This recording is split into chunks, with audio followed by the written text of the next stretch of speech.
5 kriteria pemilihan emas pelaburan.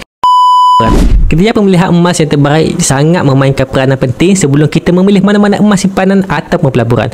Bila kriteria ini, barulah ia dapat menentukan sejauh mana anda dapat menjana keuntungan dengan emas ni. Ada 5 kriteria yang anda perlu lihat sebelum anda buat keputusan untuk membeli emas. Yang pertama, harga pergeraman yang rendah. Sebelum beli, bandingkan harga pergeraman tu emas tersebut dengan beberapa pengeluaran emas fizikal yang lain. Kriteria yang kedua adalah kadar spree. Spree adalah perselisihan harga semasa beli dan jual emas, sama seperti money changer. Spree emas pelaburan yang terbaik mestilah 10% dan ke bawah sahaja. Spree ini menentukan berapa cepat atau berapa banyak keuntungan dalam simpanan emas anda. Lagi nipis spree value, lagi cepatlah lagi besar kadar keuntungannya. Pakar sarankan pelaburan emas terbaik mempunyai spree 10% dan ke bawah. Yang ketiga, stok tiada had.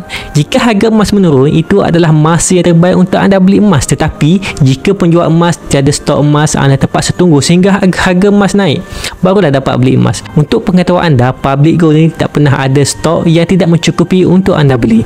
Yang keempat, cawangan jual beli mestilah banyak. Banyak je emas boleh menjual emas, tapi tak banyak yang mampu nak beli balik emas tersebut disebabkan modal yang terhad. Jadi pilihlah jenama emas yang mudah dibeli dan mudah dijual.